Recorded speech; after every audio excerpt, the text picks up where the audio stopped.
اور یہ جو مسجد کا امام ہوتا ہے، مقتدی کو ایسی عقیدت ہوتی ہے، اور جس مقتدی کو عقیدت نہ ہو اس کو تو مسجد چھوڑ دینی چاہیے، کسی اور مسجد میں چلا جائے۔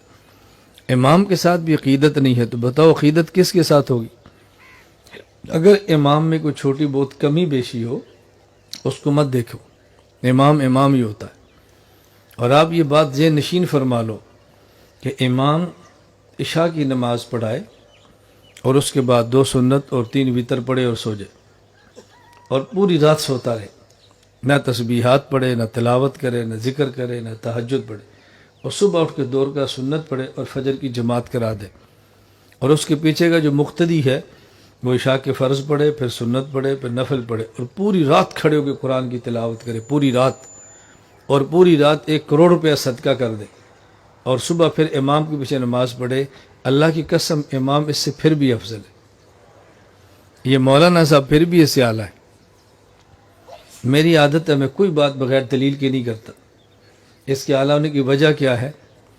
دیکھو، ایک فرض نماز کی اہمیت کتنی ہے۔ اگر کوئی شخص ایک فرض نماز کو پڑھے اور وقت گزار کے پڑھے تو پوری زندگی انسان نوافل پڑھتا رہے، یہ جو وقت گزار کے نماز پڑھی ہے اس کا تدارک نہیں ہو سکتا۔ اس کا معنی یہ ہے کہ 2 رکعت فرض یہ عمر بھر کے نفلوں سے افضل ہے۔ آدمی اگر 2 رکعت فرض پڑھ لے اور ایک طرف 2 رکعت فرض نہ پڑھے، اور آدمی 2 لاکھ نفل پڑھ لے تو 2 رکعت فرض کی برابری نہیں ہو سکتی۔ تو یہ فرض کتنے اعلیٰ ہوتے ہیں، فرض کا مقام کتنا زیادہ ہے۔ اور ایک جماعت کے ساتھ فرض پڑھیں، اللہ اس پر 27 فرضوں کا اجر عطا فرماتے ہیں۔ یہ گنتی آپ نے کرنی ہے، میں نہیں کروں گا۔ امام عشاء کی نماز پڑھائے، پیچھے 1000 مقتدی ہوں، تو امام ہر مقتدی کو 27 فرضوں کا اجر ملے گا، اور امام کو 27,000 فرضوں کا۔